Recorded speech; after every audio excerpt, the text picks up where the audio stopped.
From the way that the show's creators have been dropping hints for months, to how almost every plotline is pretty much wrapped up at this point, here's the real reason Succession isn't getting a season 5. Everything I've done for my children. Starting with how season 4 is the last season, Succession is coming to an end, and Logan Roy is about to say, for the last time. The news isn't a total shock because the show's creator, Jesse Armstrong, and the cast has been dropping hints about it for months. But the confirmation still hit us all like Kendall, Shiv, and Roman did at the end of season 3. While we wait for the next episode, it looks like all is not lost. Is 15 equal to 40, pal? No. No! Good! Good head for numbers.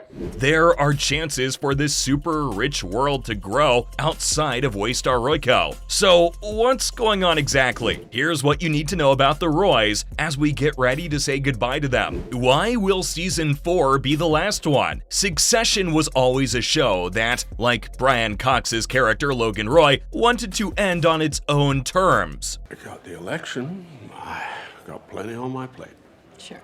Since the end of season 3, people have said that season 4 might be the last set of episodes. In October 2022, Succession co-creator Jesse Armstrong made it clear that he was thinking about ending the show way before starting season 4, but he didn't say it outright. Yeah, I feel really sad to not be doing it again. I feel, mildly hopeful that we've done a good season. He basically said that no one's contract has been renewed in an interview, which is just as good as saying that it's almost over. He made it clear that he didn't want to drag the show till it got boring, and the plan was to end it when the timing's right. Jeremy Strong, who plays the heir apparent and fallen from grace second son, Kendall, totally avoided the question in an interview with GQ. He just said it'll feel like death in a way when the series is over. The official ending came much later though, and it was still painful even though I could see it coming. Armstrong publicly ended the show in an interview in February, a month before it was set to our screens. Even back then, he said he was nervous about making that choice because he didn't know if stopping the series was the right one. He said that he'd decided it with the writers way before they started writing season 4, all the way back in 2021. So it's clear that this had been the plan since the beginning. Armstrong also shared that they had different plans for how the show would go. They could have gone with 2 short seasons or 2 more seasons. Or they could have kept going for a pretty long time till the show became a random and regular thing, with some great episodes and some mid ones. But they decided that they'd rather have a strong show that's great throughout, instead of in some aspects, which is what he likes best about it. Of course, when a series this popular and well-established ends, it does raise the question of how these characters will go on. How likely are Succession spin-offs? This is where things get difficult. Depending on who you talk to, the chances of a Succession spin-off is different. This is true even among the top executives at HBO, who will make the final choice. The CEO of HBO, Casey Bloys, straight up said that he didn't think a spin-off would happen, but he wasn't opposed to the possibility of it happening. Bloys also said that the idea of a Succession spin-off wouldn't be as easy as HBO's recent hit Game of Thrones prequel show House of the Dragon. Naturally, there are many theories for how the show will end, and I just know that it'll go out with a bang. Kendall could die or go to jail. He's haunted by water, had problems with drugs, and had awful, cruel parents. So things aren't looking great for him. Also, there's good reason to believe that he could either finally be held accountable or realize what he's done on his own. Don't forget that Kendall's accidentally killed someone and hasn't been punished for it, other than his father's anger. His suicide has also been hinted at over the years. One of the cliffhangers in season 3 was when he tried to kill himself. Will Kendall's selfish wish to die come true, or will he finally pay for his actions? I'm not sure which one I'd want to see more of. Logan Roy's left a legacy behind him, and it's not that great. There's also the question of how things will change now that Logan's dead. More accusations against Logan Roy might come out. During the course of Succession, Logan Roy's been accused of many things. The cruise ship claims from earlier in the series were the most famous, but they weren't the only ones. As often happens in real life, more bad things could be said about the former CEO after he's gone. People in Waystar Royco were afraid to say bad things about Logan because of what might happen if they did. But now that those consequences are gone, Logan's enemies might finally start to speak up. His image has never been great, but his death could make things even worse. And we can only imagine how that might affect who takes over. Speaking of his death, it could have a positive impact too. Logan's death might improve the sibling relationship. In most of episode 3 of season 4, Kendall, Roman, and Shiv mourn the death of their father together. The Roy family's never been close, so there aren't many times when they really feel close to each other. But in Succession season 4 episode 3, they come together and look out for each other in a loving way. The three even decide to run Waystar Royco together until the board chooses a new CEO. Even though the Roys have flaws, Logan Roy's death shows that they do love each other, and the Roys' relationships could get better as a result of Logan's death. Succession has made it very clear that Logan's at the heart of all the problems between the Roy family members, especially because he'd always pit his kids against each other. He was mean to them and didn't care about them. Now that Logan's gone, they can finally start to get along again. There's a chance that the Roy siblings will get closer and get stronger, putting back together the pieces that Logan and the family's sole focus on Waystar Royco broke. Logan seemed to want to make up with his family in his last days, and his death may do that by accident. Of course, I can't completely rule out the possibility of an outsider taking over. Tom and Greg could take over Waystar Royco. Even though it's always been thought that one of the Roy children would take over after Logan Roy, Tom and Greg could now take over Waystar Royco in secret. Tom slowly worked his way up the ranks of Waystar Royco in past seasons of Succession, getting promoted all the time and becoming a trusted ally of Logan Roy. Now that he's got a lot of power over the company, Greg, who works for him, has a lot of power as well. After Logan dies, Tom calls Greg right away, and the two of them start making plans. The two are working on something in the background that could lead to them taking over the business. In the season 3 finale, he even sold out the Roy brothers to get the job. He's got more power than any of the Roys right now, which means he could use his power to become the next CEO. With Greg's help, the two of them could be impossible to stop. That's all for the real reason Succession isn't getting a season 5.